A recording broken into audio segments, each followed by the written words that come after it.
Petite fille Afar, petite fille qui habite en Éthiopie, dans la Corne d'Afrique, c'est le peuple Afar, et qui sont en majorité de confession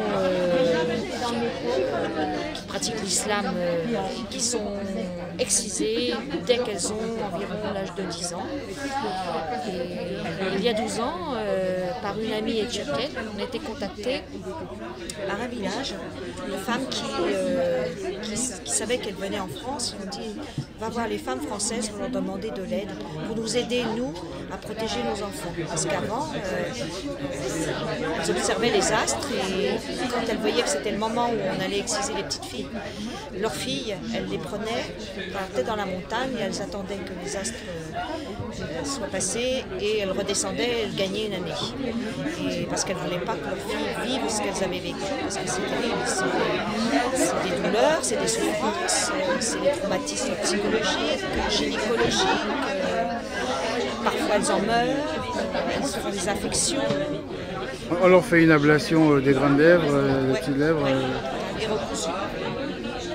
recousues et parfois décousues pour le mariage et les accouchements spontanés. Elles sont décousues, elles sont recousues après. Ah oui, d'accord. Et des fois, on les recoue avant le mariage. Donc, voilà. Donc, ces petites filles-là, on a choisi de les marrainer. C'est-à-dire que chaque comité Femmes Solidaires marrainait une petite fille. Tous les mois, elle envoyait de l'argent à la famille. Les parents signaient une charte disant que la petite fille ne serait pas excisée, elle irait à l'école et 2 fois par an, un médecin passait pour contrôler.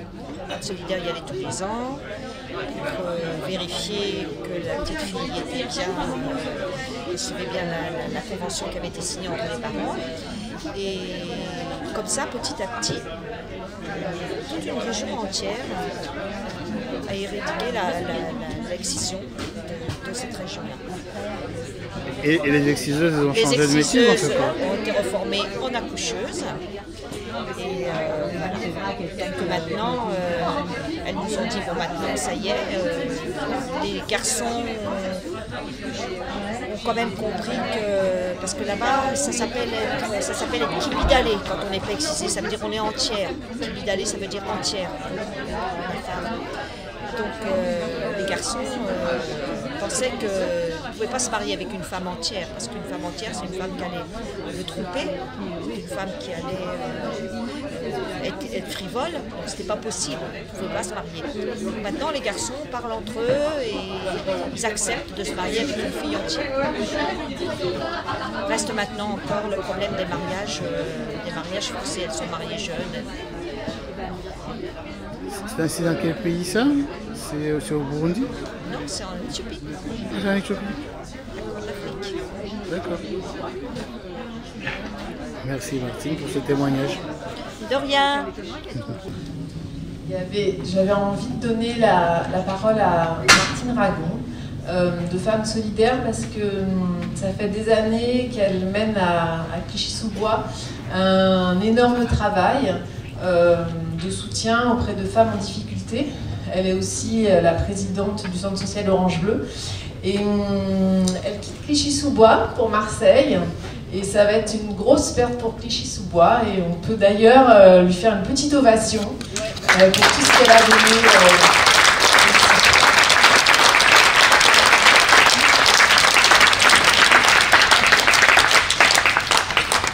Et peut-être si tu veux bien dire quelques mots, Martine?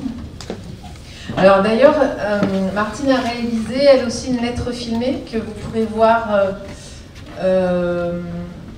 mardi, je crois, non, lundi après-midi. Une très belle lettre filmée justement sur son engagement pour les femmes. Bonsoir. Avec Monique sur Clichy-sous-Bois, nous accompagnons des femmes qui viennent nous rencontrer à la permanence ou d'ailleurs, des femmes victimes de violences, puis des enfants aussi parfois. Moi j'étais un peu émue sur le film, la question du viol sur le viol arme de guerre chez les femmes, j'en suis un petit peu consciente parce qu'on travaille beaucoup avec l'Éthiopie et on est sensibilisé sur le viol des femmes, les viols impunis sur les femmes à Djibouti, mais sur les violences faites aux enfants, c'est aussi insupportable. Voilà. Et ben voilà, c'est notre, malheureusement, un travail quotidien d'accompagner les femmes. Et à Clichy aussi, on rencontre beaucoup de femmes venues d'Afrique et qui ont été excisées, qui ont subi des violences. Elles nous racontent les douleurs. Aussi chez les femmes violées à Djibouti, quand elles sont réfugiées chez nous, en France, elles nous expliquent que c'est insupportable, c'est même au-delà de ça, parce qu'elles sont souvent affibulées, elles sont recousues, et elles sont cousues et des fois recousues après les grossesses, et elles sont violées comme ça, par plusieurs militaires impunis, parce que soutenus par le gouvernement, et avec les yeux fermés des diplomates de tous les pays, même la France. Donc elles ont fait une grève de la faim en 2016, en mars 2016, pour essayer de sensibiliser le monde entier. Mais ça n'avance pas beaucoup au niveau international. Elles ne peuvent pas porter plainte parce que leurs familles sont menacées. Et voilà. Et c'est une épuration de leur communauté afar. Et souvent les viols sont faits sous les yeux de la famille. Ça détruit entièrement la famille. Une nous a dit que son papa s'était suicidé quelques jours après avoir vu le viol. Donc ça c'est vraiment quelque chose de terrible. Il faut que le monde entier le sache, que ça existe encore aujourd'hui. Voilà. Est-ce que d'autres personnes veulent réagir plus sur le film, la forme du film?